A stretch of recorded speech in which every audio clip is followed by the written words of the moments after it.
नीट paper फुटीचा godfather कोण?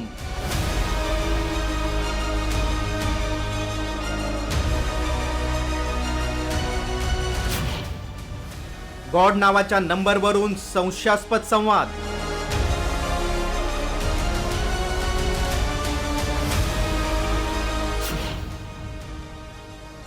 Paper फुटीतील बडा मासा गळाला लागणार?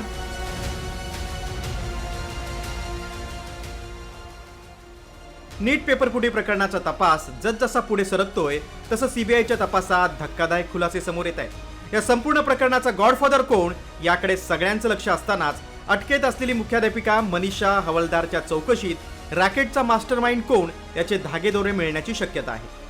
आरोपी मनीषा हवालदारच्या पतीचा मोबाईल तपासाच्या दृष्टीनं महत्त्वाचा ठरतोय, कारण या मोबाईलमध्ये गॉड नावानं एक नंबर सेव्ह असल्याचं आढळून आलंय. या नंबरशी संबंधित व्यक्तीबरोबर काही संशयास्पद संवाद झाल्याची माहिती आहे. चौकशी दरम्यान चॅट डिलीट केल्याचं उघड झालंय. त्यामुळे डिलीट केलेल्या चॅटमधून आणखीन काही खुलासे होण्याची शक्यता वर्तवली जाते. फॉरेन्सिक तंत्रज्ञानाच्या साहाय्यानं तपास सुरू आहे. डेटा रिकव्हरीच्या माध्यमातून तपास यंत्रणा त्या गॉडफादरचा शोध घेणार आहे. दुसरीकडे मनीषा हवालदार हिच्या घरातील झडतीत सीबीआयनं भौतिकशास्त्राच्या प्रश्नांचे 23 पानांच्या हस्तलिखित नोट्स जप्त केल्या. यावेळी आरोपीनं सीबीआयला जबाबात काय माहिती दिली ती पाहूया. मनीषा हवालदारनं जबाबात भौतिकशास्त्राचे प्रश्न काही विद्यार्थी आणि सह आरोपींना दिल्याचं कबूल केलंय. तसंच पेपरमधील प्रश्न हे व्हॉट्सअप प्रिंटआउटद्वारे पुढे पाठवल्याचंही मनीषा हवालदारनं सांगितलं. तसंच कार्यरत असलेल्या शेठ हिरालाल सराफ प्रशालेतील संगणकावरून पेपरची प्रिंटआउट काढली आणि प्रश्नपत्रिकेच्या बदल्यात एका तरुणाकडून 20,000 आणि एका महिलेकडून 25,000 रुपये घेतल्याचं सांगितलं.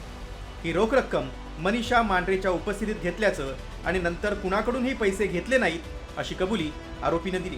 दरम्यान मनीषा हवालदारचा पती संजय हवालदार याच्या मोबाईलमधील डेटा सेलिब्रेट प्रीमियम या अत्यंत प्रगत फॉरेन्सिक तंत्रज्ञानाच्या मदतीनं तपासला जातोय.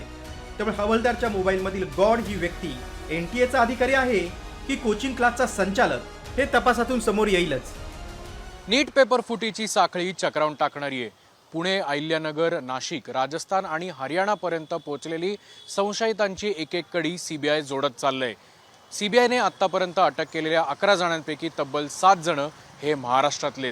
त्यामुळे या नीट पेपर फुटी प्रकरणात सर्वात मुख्य सूत्रधार कोण आहे, तसंच या आरोपींपैकी एका आरोपीच्या पतीच्या मोबाईलमधला गॉडफादर नेमका कोण आहे याचा तपास देखील सीबीआय लावणार हे मात्र निश्चित.